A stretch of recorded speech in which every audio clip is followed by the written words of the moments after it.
আগরতলা অভিমুখে long March বিএনপির ৩ সংগঠনের। বিএনপির লং মার্চ ঘিরে আখাউড়া সীমান্তে নিরাপত্তা জোরদার ভারতের। ভারতীয় কোস্টগার্ডের হাতে আটক ৭৮ বাংলাদেশি নাবিকের ছবি প্রকাশ। ভারতে ভাঙা হলো ১৮৫ বছরের পুরনো মসজিদের একাংশ। আদালতে নেতানিয়াহু। বাশার আল আসাদের অবস্থান নিয়ে বিস্তারিত তথ্য জানাবে না রাশিয়া।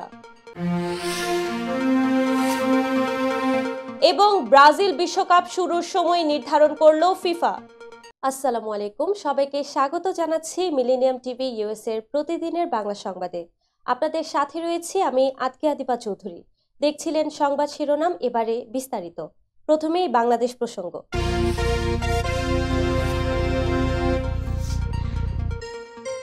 ঢাকা থেকে আগরতলা অভিমুখে আখাউড়ার পথে লং মার্চ করেছে বিএনপির ৩ অঙ্গ ও সহযোগী সংগঠন যুবদল, স্বেচ্ছাসেবক দল ও ছাত্রদল।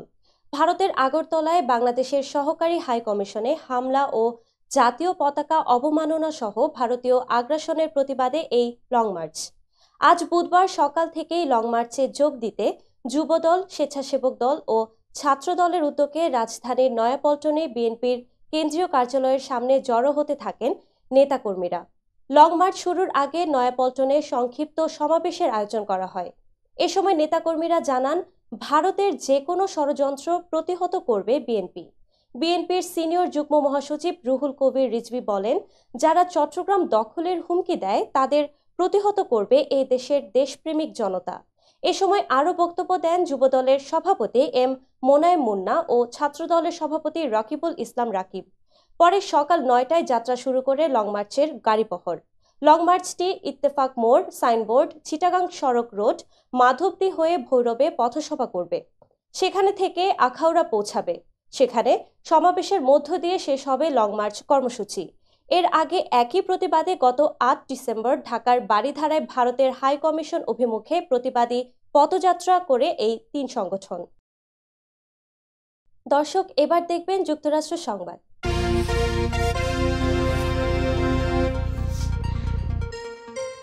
সিরিয়ার বিদ্রোহী জোটের নেতৃত্ব দেয়া গোষ্ঠী হায়াত তাহরির আল শামের সঙ্গে যোগাযোগ করেছেন বাইডেন প্রশাসনের ২ কর্মকর্তা ও মার্কিন কংগ্রেসের এক সহযোগী। এ সময় অন্তর্ভুক্তিমূলক প্রক্রিয়া পরিচালনার মাধ্যমে একটি অন্তর্বর্তীকালীন সরকার গঠনের আহ্বান জানিয়েছে যুক্তরাষ্ট্র।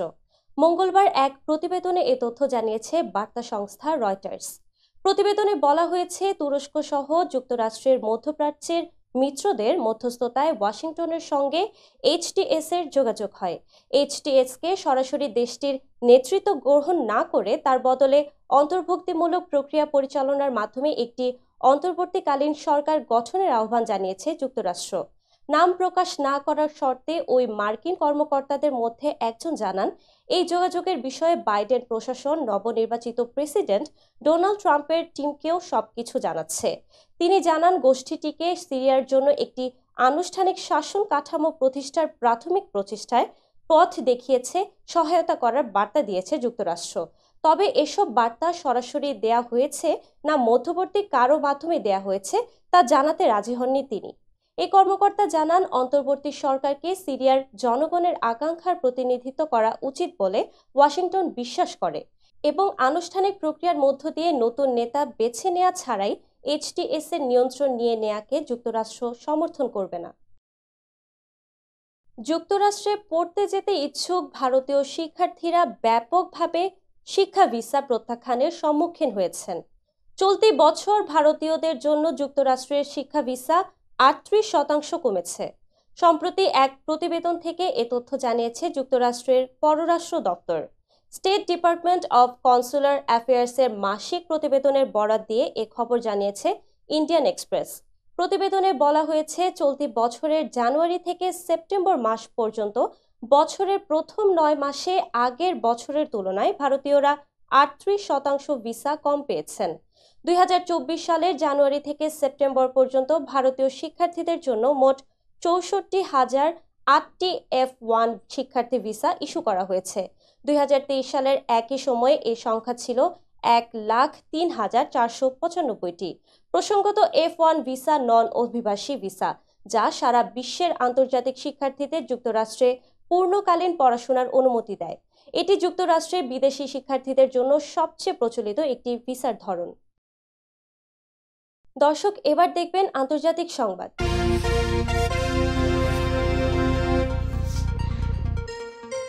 ভারতের আগরতলায় বাংলাদেশ সহকারী হাইকমিশনের হামলা ও সাম্প্রদায়িক দাঙ্গা বাঁধানোর ষড়যন্ত্রের প্রতিবাদে Dhaka to Akhaura long march শুরু করেছে বিএনপির 3 সংগঠন।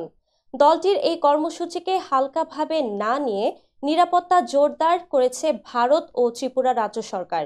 বুধবার আখাউড়া ইন্টিগ্রেটেড চেকপোস্ট ও ত্রিপুরা রাজ্যের গোটা সীমান্ত এলাকায় বিশেষ সতর্কতা জারি করেছে ভারত।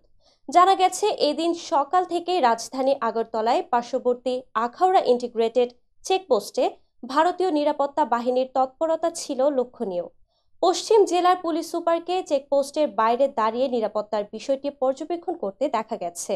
আখাউড়া সীমান্তে বিএসএফ এর পাশাপাশি টিএসআর বাহিনী এবং পুলিশ সদস্য মোতায়েন করা হয়েছে। এছাড়া বিপুল পরিমাণে মজুত করা হয়েছে রায়ট কন্ট্রোল ভ্যান, জলকামান ও টিয়ারশেল গ্যাস। এ বিষয়ে পশ্চিম জেলার পুলিশ সুপার ডক্টর কিরণ কুমার বলেন, উত্তেজনাকর পরিস্থিতির কথা চিন্তা করে গত 1 সপ্তাহ ধরে আখাউড়া সহ রাজ্যের সীমান্ত এলাকায় বিএসএফ এর সংখ্যা বাড়ানো হয়েছে এবং পুলিশ বাহিনীও টহল দিচ্ছে। গোয়েন্দা বাহিনীকে বিশেষভাবে সতর্ক করা হয়েছে। যে কোনো ধরনের উত্তেজনাকর পরিস্থিতি সামাল দিতে নিরাপত্তা সংশ্লিষ্ট সব বাহিনী প্রস্তুত রয়েছে। আটক বাংলাদেশি 78 নাবিক সহ এফবি লায়লা 2 ও এফবি মেঘনা 5 ট্রলারের ছবি প্রকাশ করেছে ভারতীয় কোস্টগার্ড। মঙ্গলবার রাতে সংস্থাটির অফিসিয়াল ফেসবুক পেজ ও এক্স হ্যান্ডেলে মোট 3টি ছবি প্রকাশ করা হয়। এসব ছবিতে দেখা গেছে আটক বাংলাদেশি নাবিকেরা মাথার পেছনে হাত দিয়ে হাঁটু গেড়ে বসে আছেন। তাদের পেছনে দাঁড়িয়ে ভারতীয় কোস্টগার্ডের সদস্যরা। বাংলাদেশের 2টি ট্রলার সাগরে চলছে, যেটিতে ট্রলার 2টি নিয়ে আসা হচ্ছে। ছবির ক্যাপশনে ভারতীয় কোস্টগার্ড জানিয়েছে, ভারতীয় সমুদ্র সীমায় মৎস্য আহরণের অভিযোগে এক অভিযানে ট্রলার 2টি সহ 78 নাবিককে আটক করা হয়েছে। নাবিক সহ ট্রলার 2টি প্যারা দ্বীপের কাছে নেওয়া হয়েছে। জানা গেছে, এফবি লায়লা 2 ট্রলারটি SR ফিশিং নামের প্রতিষ্ঠানের। অপরদিকে এফবি মেঘনা 5 নামের ট্রলারটি C&F অ্যাগ্রো লিমিটেডের মালিকানাধীন। C&F অ্যাগ্রো লিমিটেডের নির্বাহী পরিচালক সুমন সেন জানান, সোমবার সকালে ট্রলার 2টি বাংলাদেশের সমুদ্র সীমার 1 নটিক্যাল মাইল ভেতরে মাছ ধরছিল। এ সময় ভারতীয় কোস্টগার্ড ট্রলার 2টি আটক করে নিয়ে যায়। এখন যেহেতু ভারতীয় কোস্টগার্ড আটক করেছে বলে ফেসবুকে জানিয়েছে, তাই আইনি প্রক্রিয়ায় যাতে উদ্ধার করা যায় সেজন্য বাংলাদেশ সরকারের সংশ্লিষ্ট পক্ষকে জানিয়েছেন তারা। দর্শক, মিলেনিয়াম টিভি ইউএস এর প্রতিদিনের বাংলা সংবাদের এ পর্যায়ে ছোট্ট একটি বিরতি, সঙ্গেই থাকুন। হোয়াইট প্লেন্স রোডে পার্কচেস্টার জামে মসজিদের পাশে অবস্থিত আফতাব ফুড মার্কেটে পাবেন বাংলাদেশ থেকে আমদানি করা সেরা মানের গ্রোসারি এবং তাজা মাছ মাংস সহ আরো অনেক কিছু, সবই এক ছাদের নিচে। আমরা দিচ্ছি সাশ্রয়ী দামে তাজা এবং স্বাস্থ্যসম্মত পণ্য ও সর্বোচ্চ গ্রাহক সেবা। প্রতিবার কেনাকাটার সময় আপনি ফিরে আসবেন আরো বেশি সন্তুষ্টি নিয়ে। শাকসবজি থেকে মশলা, চাল থেকে দৈনন্দিন প্রয়োজনীয় জিনিস সবই রয়েছে আমাদের স্টকে। আপনার কেনাকাটা দ্রুত, সহজ এবং আরামদায়ক করতে আমাদের প্রাণবন্ত কর্মীরা সব সময় আছে আপনার পাশে। আজই আসুন আফতাব ফুড মার্কেটে। আফতাব ফুড মার্কেট, প্রতিদিনের কেনাকাটার জন্য এক বিশ্বস্ত নাম। আমাদের ঠিকানা 1209 White Plains Road, Bronx, New York 10472। Aftab grocery and halal meat supermarket. Contact person Shahjahan Shafiq. Telephone number 7188631516। Cell number 9292806741।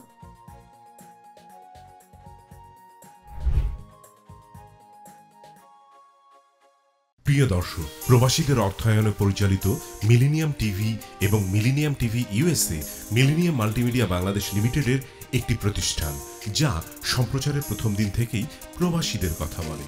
প্রবাসীদের উন্নয়ন, শিক্ষা, স্বাস্থ্য সহ সকল বিষয়ে উন্মুক্ত আলোচনা করে, তুলে ধরে প্রবাসীদের দুঃখ ও দুর্দশার কথা। মিলেনিয়াম টিভি এবং মিলেনিয়াম টিভি ইউএসএ প্রাণ প্রবাসীরা। মিলেনিয়াম টিভি স্বনির্ভর বাংলাদেশের কথা বলে, উন্নয়নের কথা বলে এবং ঘটে যাওয়া অনিয়ম, অপরাধের কথা তুলে ধরে। মিলেনিয়াম টিভি বিনোদন এবং তথ্যমূলক অনুষ্ঠান সম্প্রচার করে। নিউজ, ভিউজ, টক শো এবং এন্টারটেইনমেন্ট অনুষ্ঠান সম্প্রচারের জন্য প্রবাসে এবং বাংলাদেশে দর্শক নন্দিত একটি জনপ্রিয় পূর্ণাঙ্গ টিভি চ্যানেল। প্রিয় দর্শক, মিলেনিয়াম টিভি সম্প্রচারিত হয় হরাইজন স্যাটেলাইটে, পাশাপাশি পডকাস্ট এবং লাইভ স্ট্রিমিং করা হয় iOS এবং অ্যান্ড্রয়েড ডিভাইসে।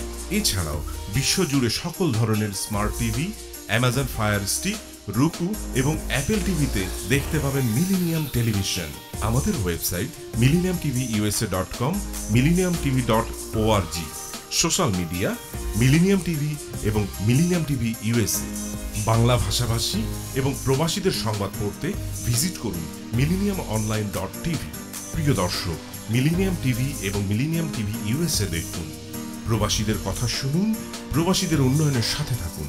আমাদের নিউ ইয়র্কের ঠিকানা 544 Taylor Avenue, bronze, new York এবং বাংলাদেশের ঠিকানা হাউস 145, রোড 12, ব্লক জি, দক্ষিণ বনশ্রী, ঢাকা, বাংলাদেশ।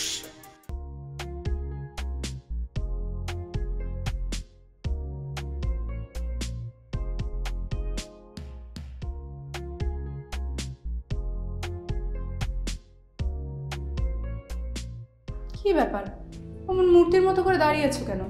পাগল হয়ে গেলে নাকি? প্র্যাকটিস করছি। কি প্র্যাকটিস করছো? কেন লিভিং স্ট্যাচুরে দাঁড়িয়ে কি করে ভিক্ষা করে দেখনি? আমার ট্যাক্স নিয়ে ঝামেলা চলছে, ল্যান্ড প্রপার্টি নিয়ে ঝামেলা চলছে। এগুলো সমাধান না হলে কিছুদিন পর আমাকে ওইভাবে দাঁড়িয়ে ভিক্ষা করতে হবে। তাই এখন থেকে দাঁড়িয়ে প্র্যাকটিস করছি। আহা, এত চিন্তা করছো কেন? লিগ্যাল নেটওয়ার্ক ইন্টারন্যাশনাল আছে না? Legal network international? হ্যাঁ, কিছুদিন আগে ইন্স্যুরেন্স দিয়ে সম্পভাবিদের একটা ঝামেলা হলো না? লিগ্যাল নেটওয়ার্কের মাধ্যমেই তো সেটা সমাধান হলো। শুধু ইন্স্যুরেন্সই না ভাবি, criminal case, immigration, tax, divorce, housing সংক্রান্ত যে কোনো লিগেল সমস্যার সমাধান পেয়ে যাবেন লিগেল নেটওয়ার্কে। যুক্তরাষ্ট্রের 50টি স্টেটে যে কোনো প্রান্তে যে কোনো লিগেল সহায়তা দিতে কিন্তু আমাদের সঙ্গে আছে লিগেল নেটওয়ার্ক ইন্টারন্যাশনাল। শুধু তাই নয়, লিগেল নেটওয়ার্কে আছেন যুক্তরাষ্ট্রের স্বনামধন্য সব লয়ার, যাদের আইনি সহায়তায় যে কোনো লিগেল সমস্যার সমাধান পেয়ে যাবেন খুব সহজেই। তাহলে দেরি কেন? এখনই চলো লিগ্যাল নেটওয়ার্কে।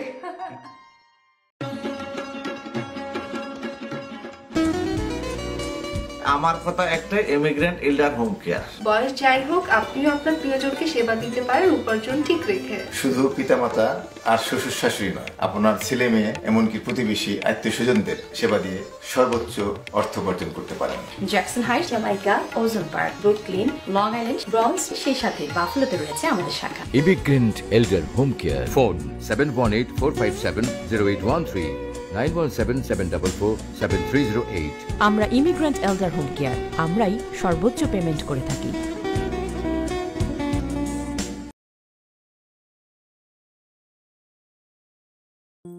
বরেণ্য অভিনেতা আবুল হায়াত একজন স্বাস্থ্য সচেতন মানুষ।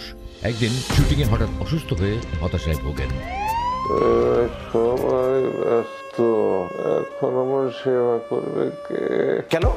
নিউ ইয়র্কে গোল্ডেন এজ হোম কেয়ার আছে না, আপনাদের হতাশা দুশ্চিন্তা দূর করে সুস্থ করে তোলে যাদের অঙ্গীকার। সঠিক সময়ে সঠিক সেবা দেওয়ার বিশ্বস্ত প্রতিষ্ঠানের নাম গোল্ডেন এজ হোম কেয়ার।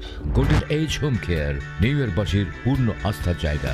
দর্শক, আবারও স্বাগত মিলেনিয়াম টিভি ইউএসএ প্রতিদিনের বাংলা সংবাদে। দেখছিলেন আন্তর্জাতিক সংবাদ। ভারতের উত্তরপ্রদেশের ফতেহপুরে 185 বছরের প্রাচীন মসজিদের একটি অংশ ভেঙে ফেলা হয়েছে।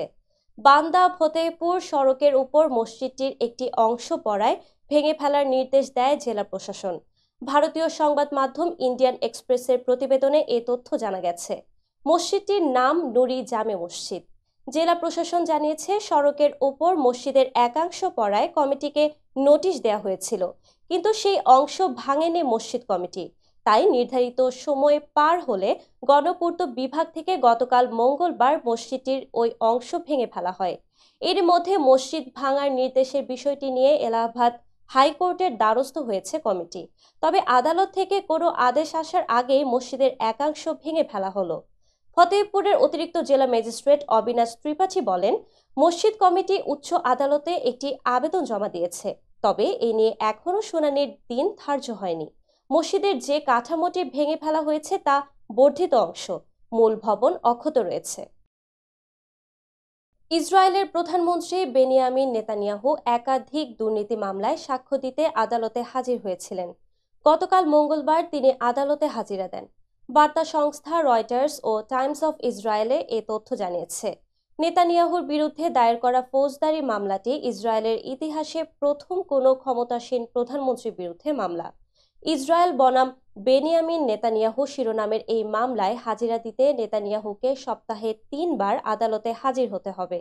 আদালতের নির্দেশনা অনুযায়ী গতকাল মঙ্গলবার প্রথমবারের মতো তেল আবিবের জেলা আদালতে হাজির হন বেনিয়ামিন নেতানিয়াহু। রয়টার্স জানিয়েছে, 2019 সালে পৃথক 3টি মামলায় অভিযুক্ত হন নেতানিয়াহু। এর মধ্যে ধনী বন্ধুদের কাছ থেকে উপহার গ্রহণ এবং তার পক্ষে সংবাদ প্রচারের বিনিময়ে গণমাধ্যম মালিকদের সুবিধা দেওয়ার অভিযোগ রয়েছে। 2020 সালের মে মাসে এসব মামলার বিচার কাজ শুরু হলেও বেশ কয়েকবার পেছানো হয়েছে। এসব মামলা প্রসঙ্গে কয়েকজন বিশ্লেষক কাতার ভিত্তিক সংবাদ মাধ্যম আল জাজিরাকে বলেন, মামলার বিচার ও সম্ভাব্য দোষী সাব্যস্ত হওয়া এড়াতে নেতানিয়াহু গাজার গণহত্যা অব্যাহত রাখছেন এবং মধ্যপ্রাচ্যে ইসরায়েলের সামরিক অভিযান প্রসারিত করেছেন। তবে বেনিয়ামিন নেতানিয়াহু তার বিরুদ্ধে সকল অভিযোগ অস্বীকার করেছেন।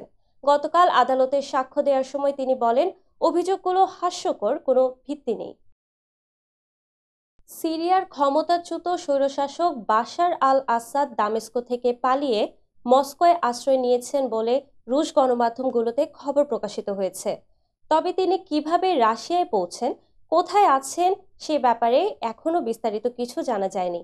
গতকাল মঙ্গলবার রাশিয়ার উপপররাষ্ট্রমন্ত্রী সের্গেই রিয়াকভ বাশার আল আসাদের অবস্থান নিয়ে কথা বলেন। তিনি মার্কিন সংবাদ মাধ্যম এনবিসি নিউজকে দেয়া সাক্ষাৎকারে বলেন, মস্কোয় বাশার আল আসাদ সুরক্ষিত আছেন, তাকে খুব নিরাপদে রাশিয়ায় আনা হয়েছে। আসাদ সম্পর্কে এর বেশি কিছু রাশিয়া জানাবে না বলেও এই সাক্ষাৎকারে উল্লেখ করেন সের্গেই রিয়াকভ। এনবিসির সাক্ষাৎকারে বরাত দিয়ে আজ বুধবার টাইমস অফ ইসরায়েল এসব তথ্য জানিয়েছে। এর আগে গত সোমবার ক্রেমলিন জানিয়েছে, বাশার আল আসাদকে আশ্রয় দেওয়ার সিদ্ধান্ত নিয়েছে রুশ প্রেসিডেন্ট ভ্লাদিমির পুতিন। দীর্ঘ 13 বছর গৃহযুদ্ধ চলছিল সিরিয়ায়। এ সময় বাশার আল আসাদের পাশে ছিল রাশিয়া ও ইরান। সিরিয়ায় আসাদ সরকারের পতন রাশিয়া ও ইরানের জন্য বড় ধাক্কা। সুদানে বোমা ও গোলাবর্ষণে অন্তত 127 জন নিহত হয়েছেন। গত সোম ও মঙ্গলবারের এ হামলায় নিহতদের অধিকাংশই বেসামরিক নাগরিক। আজ বার্তা সংস্থা রয়টার্স এক প্রতিবেদনে এ তথ্য জানিয়েছে। প্রতিবেদন বলছে, দেশটিতে বেসামরিক বাহিনীর সঙ্গে আধা সামরিক বাহিনীর র্যাপিড সাপোর্ট ফোর্সের সংঘাত দিন দিন বেড়েই চলছে। এতে ঘটছে বহু প্রাণহানির ঘটনা। যুদ্ধবিরতি প্রচেষ্টা স্থবিরও হয়ে পড়েছে। আরএসএফ নিয়ন্ত্রণ করেছে এমন অর্ধেক অংশে বিমান হামলা বাড়িয়েছে সেনাবাহিনী, আর আরএসএফও হামলা চালিয়ে যাচ্ছে। উভয়ই ঘনবসতিপূর্ণ বেসামরিক এলাকাকে লক্ষ্যবস্তু করেছে। রয়টার্স জানিয়েছে, সোমবার উত্তর দারফুর শহরের কাবকাবিয়ার বাজারে 8টিরও বেশি বোমা হামলা চালানো হয়।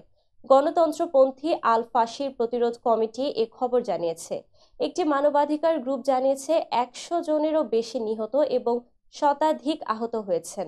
সেনাবাহিনী কাবকাবিয়ার হামলার দায় অস্বীকার করে বলেছে, সামরিক উদ্দেশ্যে আরএসএফ দ্বারা ব্যবহৃত যে কোনো অবস্থানকে লক্ষ্যবস্তু করার অধিকার রাখে তারা। আরএসএফ তাৎক্ষণিকভাবে মন্তব্যের অনুরোধে সাড়া দেয়নি। দর্শক, মিলেনিয়াম টিভি ইউএস এর প্রতিদিনের বাংলা সংবাদের এ পর্যায়ে ছোট্ট একটি বিরতি, সঙ্গেই থাকুন। হোয়াইট প্লেন্স রোডে পার্কচেস্টার জামে মসজিদের পাশে অবস্থিত আস্থা ফুড মার্কেটে পাবেন বাংলাদেশ থেকে আমদানি করা সেরা মানের গ্রোসারি এবং তাজা মাছ মাংস সহ আরো অনেক কিছু, সবই এক ছাদের নিচে। আমরা দিচ্ছি সাশ্রয়ী দামে তাজা এবং স্বাস্থ্যসম্মত পণ্য ও সর্বোচ্চ গ্রাহক সেবা। প্রতিবার কেনাকাটার সময় আপনি ফিরে আসবেন আরো বেশি সন্তুষ্টি নিয়ে। শাকসবজি থেকে মশলা, চাল থেকে দৈনন্দিন প্রয়োজনীয় জিনিস সবই রয়েছে আমাদের স্টকে। আপনার কেনাকাটা দ্রুত, সহজ এবং আরামদায়ক করতে আমাদের প্রাণবন্ত কর্মীরা সব সময় আছে আপনার পাশে। আজই আসুন আফতাব ফুড মার্কেটে। আফতাব ফুড মার্কেট প্রতিদিনের কেনাকাটার জন্য এক বিশ্বস্ত নাম। আমাদের ঠিকানা 1209 White Plains Road, Bronx, New York 10472। Aftab grocery and halal meat supermarket. Contact person Shahjahan Shafiq. Telephone number 7188631516। Cell number 9292806741।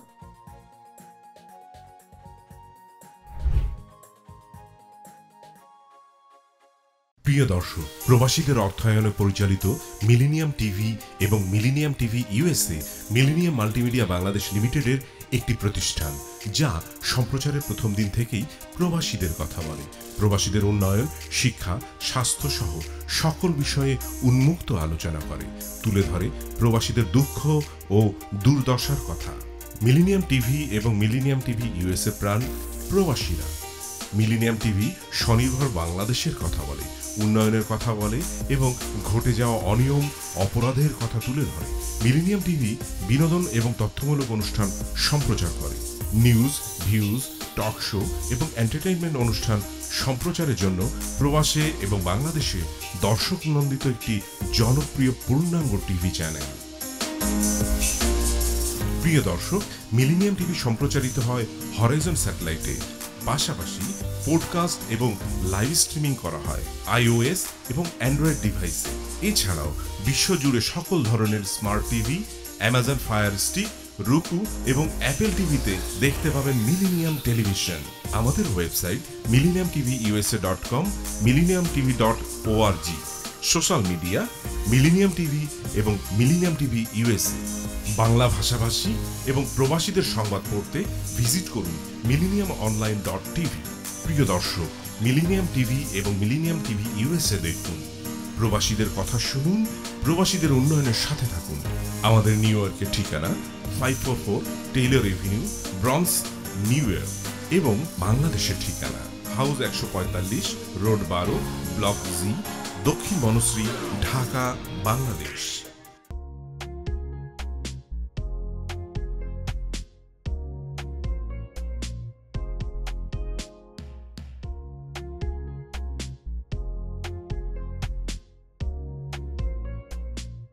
কি ব্যাপার, অমন মূর্তির মতো করে দাঁড়িয়ে আছো কেন? পাগল হয়ে গেলে নাকি? প্র্যাকটিস করছি। কি প্র্যাকটিস করছো? কেন লিভিং স্ট্রাকচারে দাঁড়িয়ে কি করে ভিক্ষা করে দেখালি? আমার ট্যাক্স নিয়ে ঝামেলা চলছে, ল্যান্ড প্রপার্টি নিয়ে ঝামেলা চলছে। এগুলো সমাধান না হলে কিছুদিন পর আমাকে ওইভাবে দাঁড়িয়ে ভিক্ষা করতে হবে। তো এখন থেকে দাঁড়িয়ে প্র্যাকটিস করছি। আহা, এত চিন্তা করছো কেন? লিগ্যাল নেটওয়ার্ক ইন্টারন্যাশনাল আছে না? Legal network international? হ্যাঁ, কিছুদিন আগে ইন্স্যুরেন্স দিয়ে সম্পভাবীদের একটা ঝামেলা হলো না, লিগ্যাল নেটওয়ার্কের মাধ্যমেই তো সেটা সমাধান হলো। শুধু ইন্স্যুরেন্সই না ভাবি, criminal case, immigration, tax, divorce, housing সংক্রান্ত যে কোনো লিগ্যাল সমস্যার সমাধান পেয়ে যাবেন লিগ্যাল নেটওয়ার্কে। যুক্তরাষ্ট্রের 50টি স্টেটে যে কোনো প্রান্তে যে কোনো লিগ্যাল সহায়তা দিতে কিন্তু আমাদের সঙ্গে আছে লিগ্যাল নেটওয়ার্ক ইন্টারন্যাশনাল। শুধু তাই নয়, লিগ্যাল নেটওয়ার্কে আছেন যুক্তরাষ্ট্রের স্বনামধন্য সব লয়ার, যাদের আইনি সহায়তায় যে কোনো লিগ্যাল সমস্যার সমাধান পেয়ে যাবেন খুব সহজেই। তাহলে দেরি কেন? এখনই চলো লিগ্যাল নেটওয়ার্কে।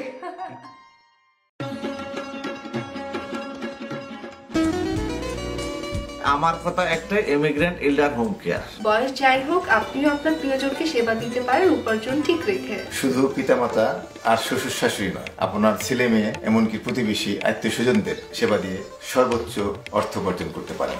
জ্যাকসন হাইটস, জামাইকা, ওজন park, Brooklyn, long island, Bronx, সেই সাথে বাফলোতে রয়েছে আমাদের শাখা। Immigrant এল্ডার home care. ফোন 7184570813, 9177447308।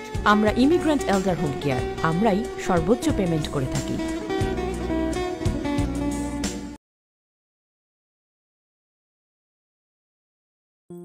বরেণ্য অভিনেতা আবুল হায়াত একজন স্বাস্থ্য সচেতন মানুষ।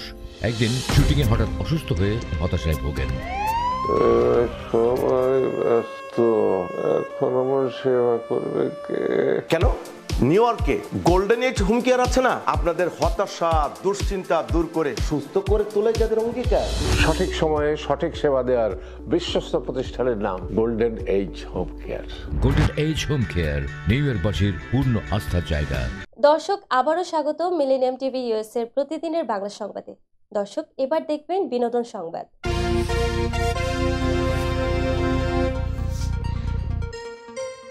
সম্প্রতি সামাজিক যোগাযোগ মাধ্যমে চিত্রনায়িকা শবনম বুবলির বিয়ের সাজে কিছু ছবি ভাইরাল হয়েছে, যা নিয়ে নানা গুজব ছড়িয়েছে।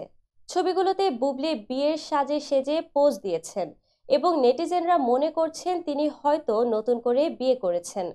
তবে এই বিষয়ে চুপ থাকলেও গৌতম সাহা নামের একজন কোরিওগ্রাফার বুবলির সঙ্গে কাজের অভিজ্ঞতা শেয়ার করেছেন। তিনি জানান, সম্প্রতি বুবলির সঙ্গে 3টি শুট করেছেন, বিয়ের সাজ, হলুদ এবং মেহেদি। গৌতম বলেন, বুবলি খুব আন্তরিকতার সঙ্গে কাজ করে এবং সময় মতো সেটে হাজির হয়। তার সঙ্গে কাজ করে খুব ভালো লেগেছে। তিনি আরও জানান, ভাইরাল ছবিগুলোর মধ্যে বুবলির সঙ্গে যে মডেলটি দেখা যাচ্ছে তার নাম ওয়াসিফ খান। ফলে ছবিগুলো একটি ফটোশুটের অংশ এবং নতুন বিয়ের খবর নয়। গৌতম সাহা বুবলির কাজের প্রতি তার নিবেদন নিয়ে আরও বলেন, বুবলি খুব লক্ষ্মী মেয়ে, কাজের প্রতি তার একাগ্রতা অসাধারণ। এদিকে বুবলি বর্তমানে বিভিন্ন স্টেজ শো, প্রমোশন এবং ফটোশুটে ব্যস্ত রয়েছেন। তিনি শিগগিরই নতুন সিনেমায় দেখা দেবেন। ইতোমধ্যে তার বেশ কিছু সিনেমার কাজ সম্পন্ন হয়েছে, যেমন চাদর, জঙ্গলি, কয়লা, পুলসিরাত এবং তুমি যেখানে আমি সেখানে। বলিউডের কিংবদন্তি কাপুর পরিবার সম্প্রতি ভারতের প্রধানমন্ত্রী নরেন্দ্র মোদীর সঙ্গে দেখা করেছেন। বুধবার সকালে নিতু কাপুর, রণবীর কাপুর, কারিনা কাপুর সহ পরিবারের সদস্যরা সামাজিক যোগাযোগ মাধ্যমে ছবি পোস্ট করে প্রধানমন্ত্রীর সঙ্গে সাক্ষাৎ করার খবর জানান। ছবিগুলো ছড়িয়ে পড়ার পর নেটিজেনদের মধ্যে নানা প্রশ্ন উঠতে শুরু করে, যেমন হঠাৎ প্রধানমন্ত্রীর সঙ্গে কেন দেখা করলেন তারা। ভারতীয় গণমাধ্যম সূত্রে জানা যায়, কাপুর পরিবার দিল্লিতে গিয়ে প্রধানমন্ত্রীর সঙ্গে সাক্ষাৎ করেন কারণ 10 ডিসেম্বর রাজ কাপুরের 100তম জন্মবার্ষিকী উপলক্ষে আয়োজিত RK ফিল্ম ফেস্টিভ্যালে আমন্ত্রণ জানানো হয়েছিল। রাজ কাপুর ছিলেন ভারতীয় সিনেমা ইতিহাসে একটি বিশেষ স্থান অধিকারী, যিনি পৌরাণিক এবং ইতিহাস নির্ভর সিনেমাগুলোকে আন্তর্জাতিক মানে পৌঁছানোর পথ তৈরি করেছিলেন। এই উপলক্ষে 13 থেকে 15 ডিসেম্বর পর্যন্ত রাজ কাপুরের সিনেমাগুলোর বিশেষ প্রদর্শনী হবে 40টি শহরের 135টি প্রেক্ষাগৃহে। এই প্রদর্শনীতে রাজ কাপুরের 10টি প্রথম সারির সিনেমা দেখানো হবে, যা দেশের বৃহত্তম সিনেমা হলগুলোতে প্রদর্শিত হবে। রাজ কাপুরের জন্মশতবার্ষিকী উপলক্ষে এই উৎসবের আয়োজন করেছে RK films, film heritage foundation, NFDC এবং national film archive of India. দর্শক, এবার দেখবেন খেলার সংবাদ।